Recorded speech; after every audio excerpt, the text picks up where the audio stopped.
Welcome to this week's video, and this week I'm doing a real-time Switch mod chip install.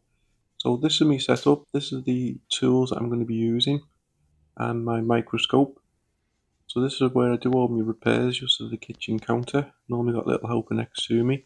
So I'll just pop my camera onto the holder, and then we'll take a little look at the switch that we're going to be using. So we just need to get everything lined up. So here's the switch. So it turns on. Never been modded before, so we'll get straight into it. It all works fine. So first off, we need to get out the tri-wing screwdriver, and then there's 4 tri-wing screws that need to be taken out of the back. So we just take each of these 4 out. So because I've taken so many of these apart, I remember where all these screws go now. But if it's your first time, you might want to set it up so it's a little bit easier to know where the screws should and shouldn't go. So then we take the bit out there, and then we're going to swap it for a Phillips head, the crosshead screwdriver. So there's a little screw underneath the bit there, and then we've got the one middle side one that we need to take out. And then there's 2 on the bottom that need to come out. Unscrew them 2. Keep them all to one side.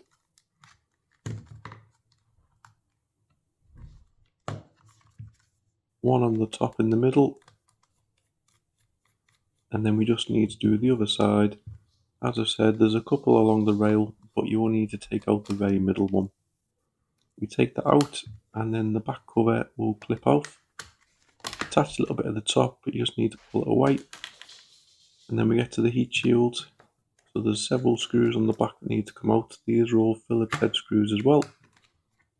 So there's 2 in this corner, 1 in that corner, and then 1 in the middle, and then 3 more on the other side.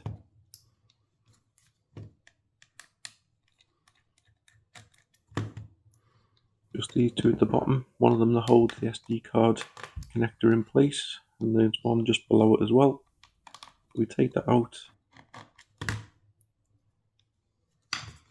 Now you want to carefully remove the SD card connector. The connector this connects to does damage easily, and the heat shield peels off nice like that. And the first thing you want to do is disconnect the battery. You don't accidentally touch something, make any shorts. So all we need to remove is this heat shield here. So there's 3 screws on this. Again, Phillips head screws, so just remove them 3. So I have had this switch open previously from a repair video, so now it's getting done for a mod.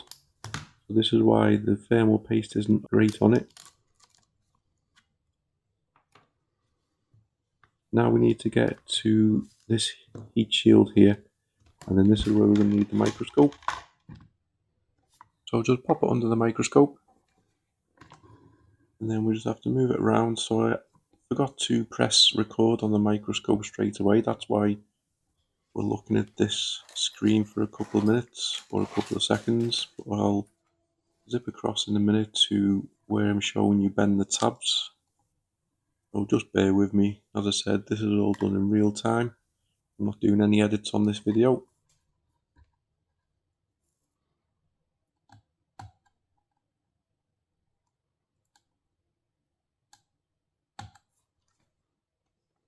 So here we go. So what you want to do is you want to get a pin, and you want to pop it into these little tabs, and then just bend them out. You need to be really careful because you don't want to be damaging any of the board around it. You only really need to do them around this edge, around the larger part of the heat shield.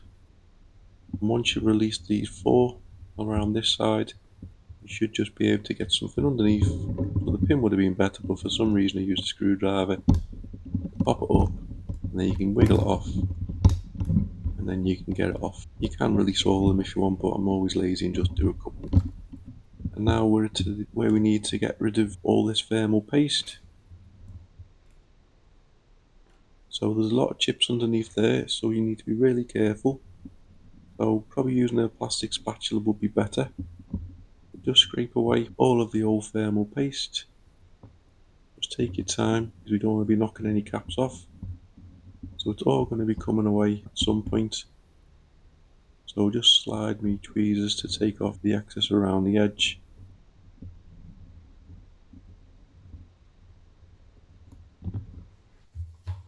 And then I'm going to come in with a dry tissue and then rub away a little bit of the excess on the actual chip itself.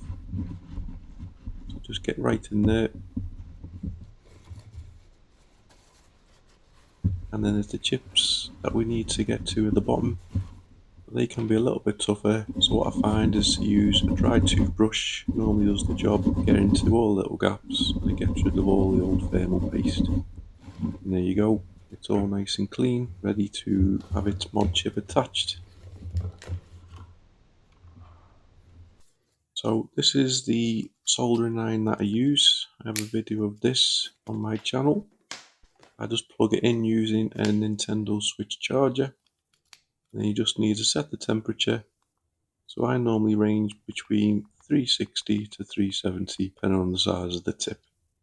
This is quite a bigger tip, so you don't need it too high.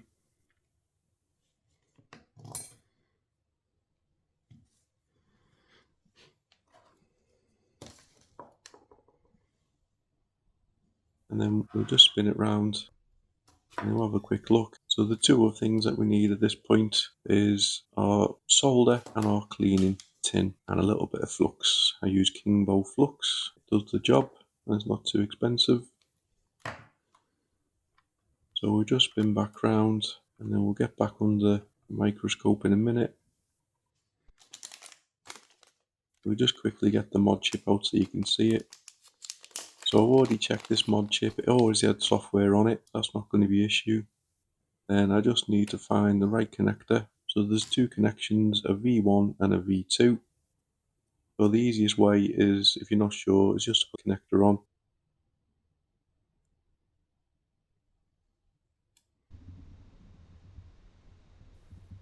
And if it doesn't line up to the chips, as this one, so this is a V1 and it's not lining up to the chips that we need to solder to. The orientation is the wrong way, so we'll take that one off and then we'll come back and then we'll pop the V2 in. And then as you can see, they line up a lot better, left and right what needs soldering to, so we just need to prep it. So we'll remove the boards, we'll get the ribbon cable underneath, get nice and focused, and then we just need to apply a little bit of flux to this side and to the other side.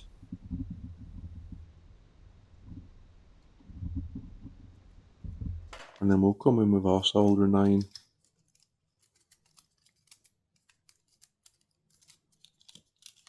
So we'll add a bit of fresh solder to the end of it. Doesn't need too much, just give it a little bit of dab to give it another clean. And then we'll apply a little bit more solder again. And then we just need to go in and wipe it along and the solder will attach to them two pads on either side. And then that's that. The flex cable's all prepped. Give it a little clean as we go along, we don't want flux everywhere. So we get the board back in. We'll just focus in, get it all nice and clear.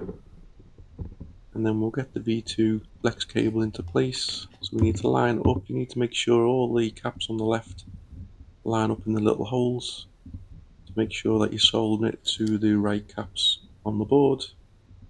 So that's okay. So I have used Kapton tape in the past to keep it in place. I don't really need it at the moment, but if you're not too sure, if it's the first time, use the Kapton tape to stop it moving.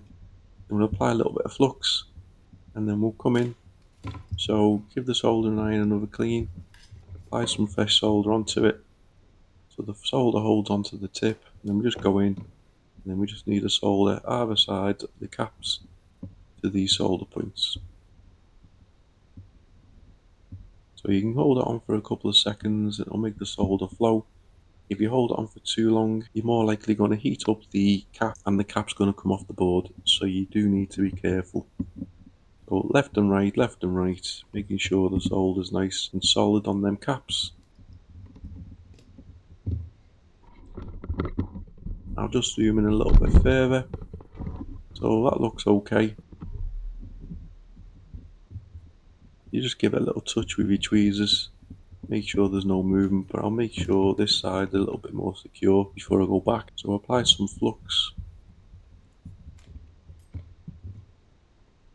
and then we'll just nudge it down a little bit just to line up a bit better, and then we'll come in again, soldering iron, give it a clean, add some fresh flux, add some fresh solder, and then just solder to each side, making sure that the solder makes a solid connection to the cap itself on both sides. If you do have any problems with the solder sticking or peaking, add some more flux to it, and that will make the solder move and flow a lot better. I'm just going to go back onto the other side again, just to apply a little bit more flux again. Go in with a fresh, nicely cleaned solder iron tip, and then just hold it down again, and then make sure that it's nice and solid on both sides, which it looks like to me, so I'm happy with that. We'll go on the other side, same again, just give it another little touch up. Now we need to use some isopropyl 99.9% to give it a good clean, and then just give it a good rub away. We need to get rid of all the old flux. You don't want any old flux in there getting it all sticky and leaving a mess or being conductive in any way. So plenty of flux, wipe it away with a tissue, and then keep wiping and drying. You don't want to flood it, you don't want the whole thing covered in isopropyl.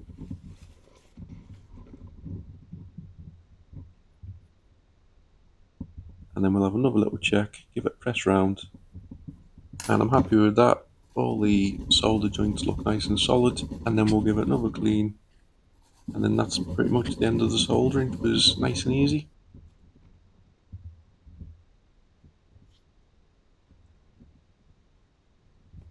So we'll move the microscope out of the way so we can go back to the board.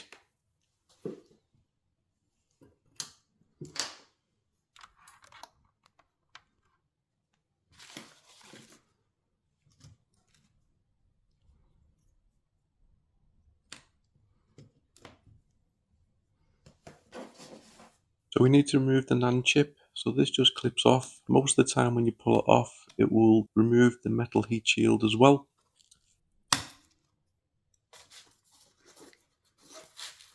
But this isn't a problem. All you need to do is get some kind of a plastic spatula, which we can get underneath, to remove the very strong adhesive. Don't be using things like tweezers, anything metal like I've done in the past, because there is a good chance you're going to scratch it.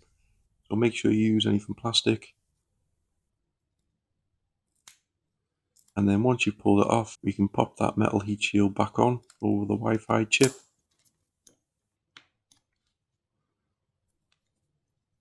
And then the NAND chip attaches to the mod chip.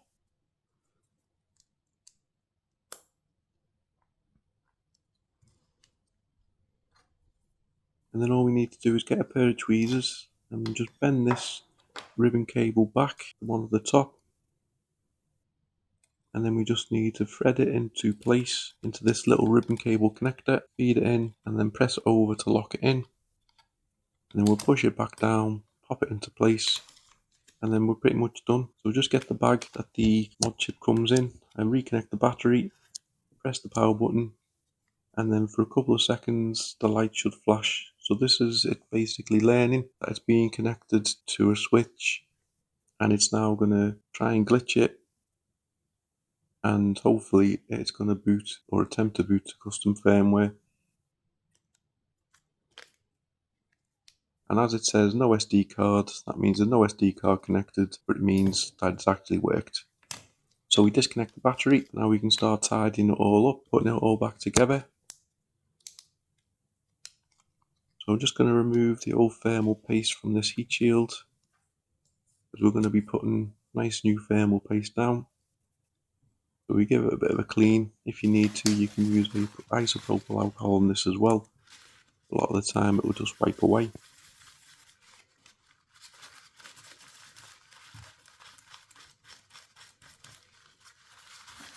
Try and keep your desk tidy. You don't want to be getting thermal paste on everything.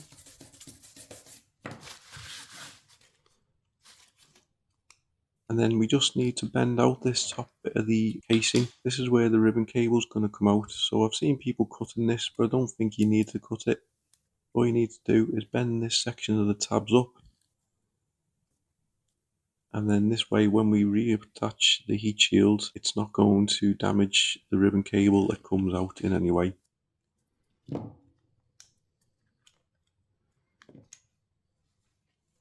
So before I fit it, there's one more thing that we need to do. We need to be attaching a little bit of Kapton tape. So the Kapton tape goes over the solder joints that we've just done. And this is to protect it from any shorts that possibly have from where you've soldered touching the heat shield. So I just need to cut a little bit of Kapton tape off, and then I just need to trim it a little bit thinner because this is a little bit too thick. So I trim it a little bit and then I'll just pop it into place. I can see straight away it's still too wide, so I just need to cut off another couple of mil.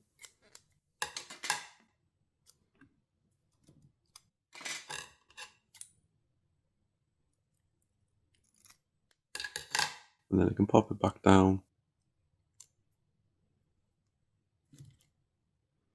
And then, as I said, Kapton tape just needs to go over the solder points. You don't want to be covering the main part of the CPU because that's going to need some thermal paste on it. And there we can see the location, so that's all okay.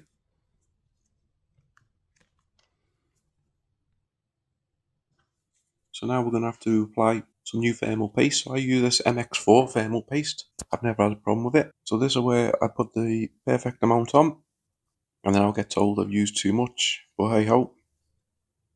So just apply a little bit to the processor, and then we just need to put the shield back into place. But before I do that, just remember you need to bend back in all the little tabs that we bent out, and then that way the heat shield will stay in place and it won't come loose. So just gently bend them back in, not too far.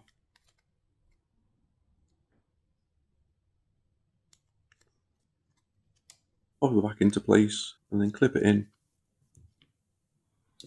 Just remove the speaker cables there so they don't get squashed.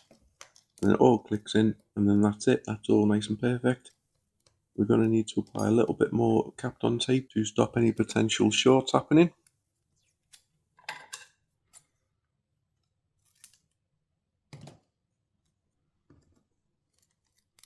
So I like to cover this whole section here. So with this size of Kapton tape, I'm going to need 2 pieces either side.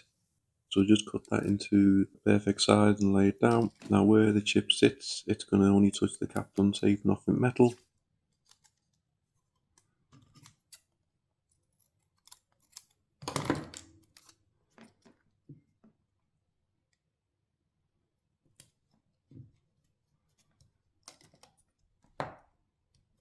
And now we can reapply this heatsink as well. So we just give it a clean, remove all the old thermal paste. On the top there's some kind of old thermal putty, which a lot of people say needs to be kept, but I've always used thermal paste on both sides and never had an issue. So we'll give that a bit of a clean.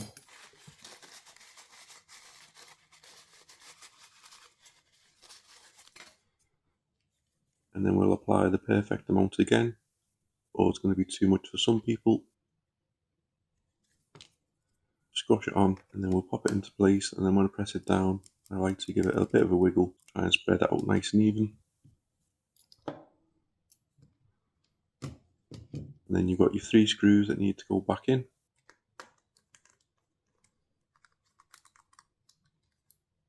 Pop them in nice and tight.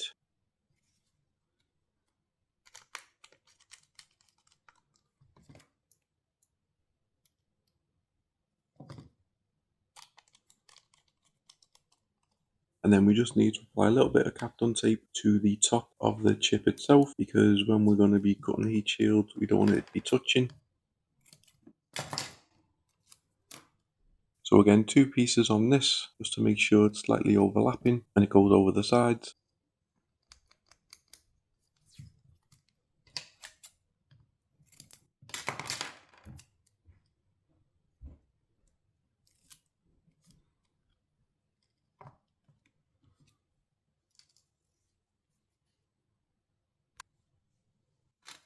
And then we need to get the rear heat shield into place. So we're not fitting it quite yet, so all we're doing is lining it up. we need to see where it lines up, and then we just need to get a marker and then make a mark on the heat shield, see where we need to be cutting. So some people don't like cutting it, some people like having it overlapping, but I don't think it fits well, to be honest. So just remove this old thermal paste.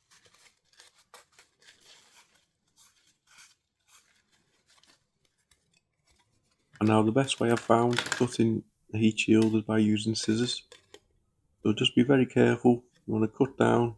You don't want to be cutting too far down. You don't want to be cutting it in half, which I've done once or twice before. So cut down to around about this where the black tape is. And then when you get to the bottom, that's when I tend to use me metal snippers to get into it a little bit more. So it can be a little bit awkward. You just need to sort of get it in there, cut along best you can without making too much of a mess.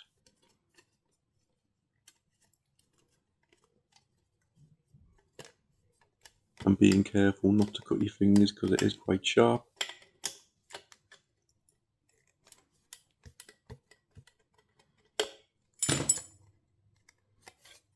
I'll just line it back up there, and I'll see it just needs putting back into shape. It's just sort of bent out of shape a little bit, so we'll squash it around, flatten it out.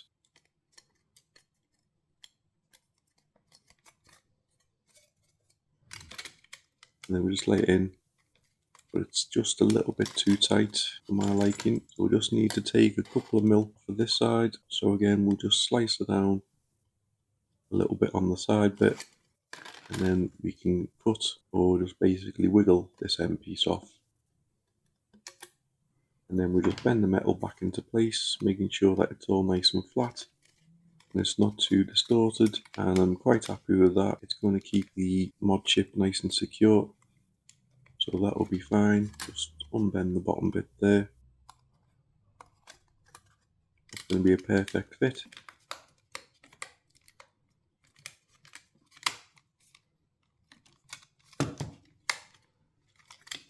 So we reconnect the battery, but before I forget, I need to make sure I put a little bit more thermal paste on. This is our final bit. So we just pop it on there, either side, perfect amount again, hopefully.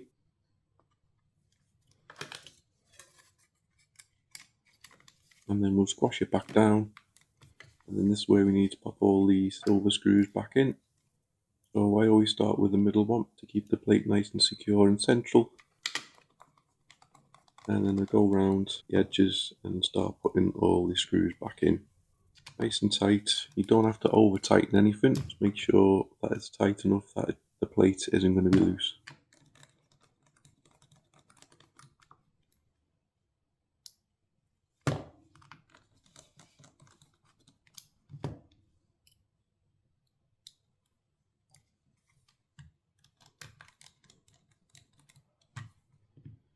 Now we just need to reattach the SD card connector, so you need to try and guess where about the best position it is. It's some kind of a prodder, and then it just push the connection in, and then pop the screw in there, and then one more screw underneath.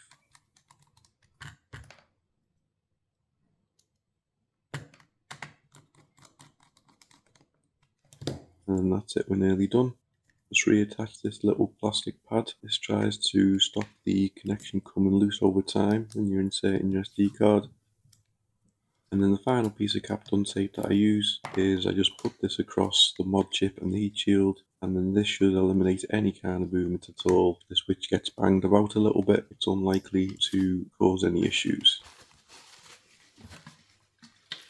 I'll just quickly give it a quick clean down. There seems to be a few little dirty fingerprints, more than likely from the thermal paste that we've been removing. And then we can reattach the back cover. The top bit just clips on underneath the vent. And then because we've got the Phillips screwdriver still attached, we'll put the Phillips head screws back in first.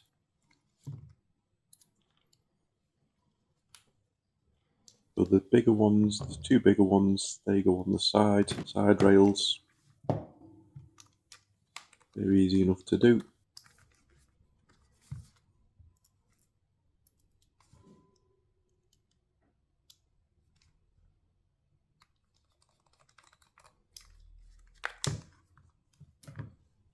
and then the flattest one, the shortest one, goes in where the SD card connector is attached, and then the three left are all the same size.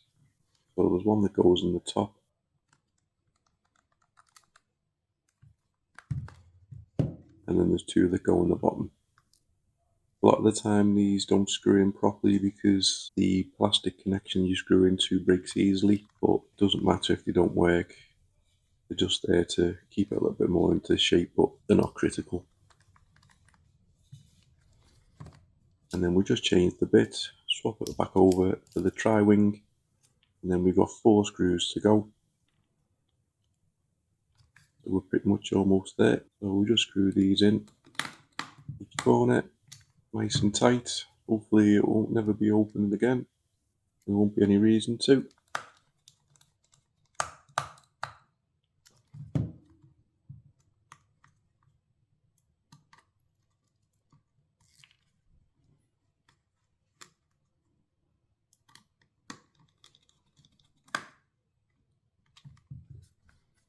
And then the last one, let's just screw that in, get it all nice and tight into the corner. And then that's it, we're done. So we'll just give it a little wipe down, got a little bit of isopropyl on this, a little bit of a clean up, and then we're gonna give the button a press, make sure it turns back on. So depending on the software that's installed on the chip, this can take longer or shorter. But there we go, no SD card, so that means it's fully working. You press the button to turn off. So when you press the button, you'll see there's a little light that you can see in the vents. That's showing that it's booting. If you want to boot to normal software, hold the volume up and down together and then turn the power button on. Keep holding the volume up and down until the Nintendo logo comes on, and then it will boot up normal. So you'll bypass the chip and it will boot up to the normal home screen. And now this, all it needs is an SD card with Hitachi and Atmosphere installed, and then you can do as you please. So hopefully that wasn't too hard to follow. Hopefully it inspires you to be able to do your own. I always say just take your time, there's no rush, and always do it only if you feel confident.